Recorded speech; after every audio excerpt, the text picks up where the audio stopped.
Protests inspired by the revolt in Tunisia have dominoed along Egypt, Yemen and Algeria. Some have drawn comparisons to the colour revolutions seen in post-Soviet countries. Well, to discuss this, I'm joined live by William Engdahl. He's the author of the book Full Spectrum Dominance, Totalitarian Democracy in the New World Order. Good to see you here on RT. Thanks very much for joining us. Now, thousands holding rallies, crowds overthrowing presidents. Do you think there is any comparison to what happened in Georgia, Ukraine and Kyrgyzstan?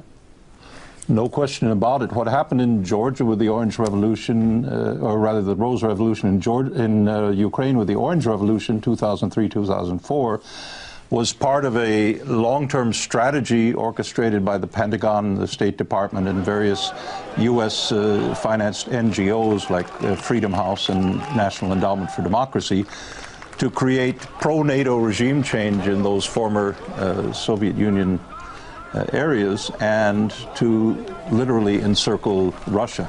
Now, what's going on in the Middle East with the Jasmine Revolution in Tunisia that we saw a few days ago, toppled Ben Ali, the president there, and now in Egypt with Mubarak in his 80s, and obviously the regime is not exactly the most stable of ones.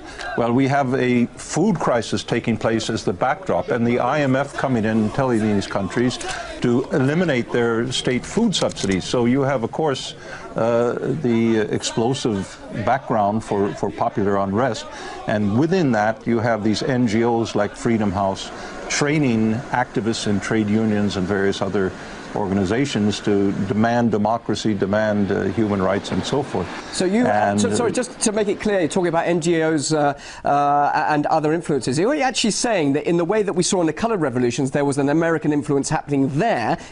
Are you saying there is definitely an American influence behind what's happening we're seeing now, behind the likes of Yemen, Egypt, Tunisia, and the other countries affected?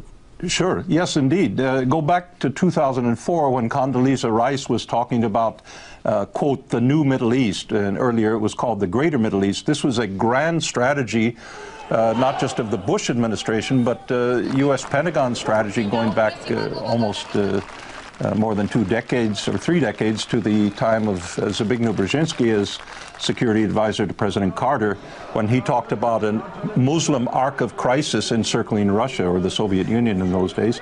And I think we're seeing very much a replay of that on intensified scale in order to what some people in Washington today are calling a creative destruction process that will simply upset the chessboard, create fractions all over the place, and out of that try to reorganize certain power groupings that were orienting toward Western Europe, orienting toward China or Central Asia. But just quickly, sorry, I haven't got a lot of time, but you're saying reorganizing those power groups. Well, as we saw in those colour revolutions in the post-Soviet space now, they actually haven't been that successful, have they? So what's your prediction then if we do see a change of regime? We saw it obviously in Tunisia, but if there is a change in Egypt or Yemen, will we see a similar turmoil, political turmoil in those countries in the future?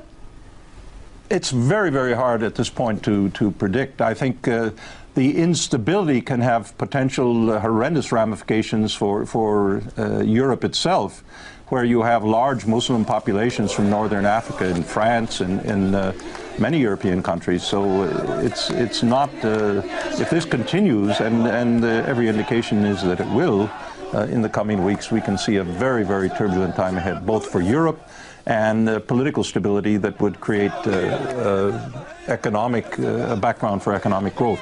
So I think this benefits no one in Western Europe. It potentially benefits certain people in Washington who would like to feed off that instability.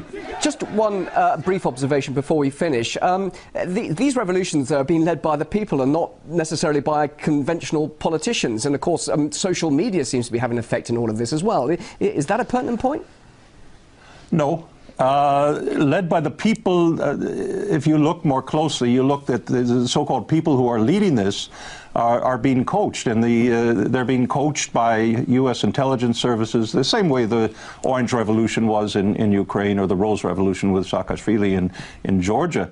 And this isn't a spontaneous explosion.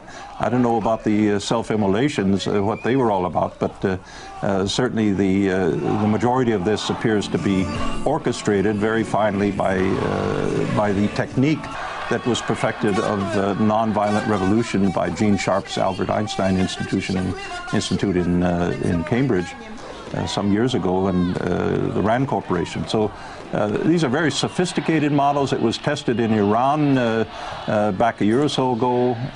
Unsuccessfully, the Iranians brought it under control, but it's the same footprint that we saw going back as far as Serbia with the ouster of Milosevic. We'll leave it there. Thank you very much indeed. William Engdahl, author of Full Spectrum Dominance, Totalitarian Democracy and the New World Order, joining us there live in Frankfurt. We appreciate your time. Thanks. Thank you.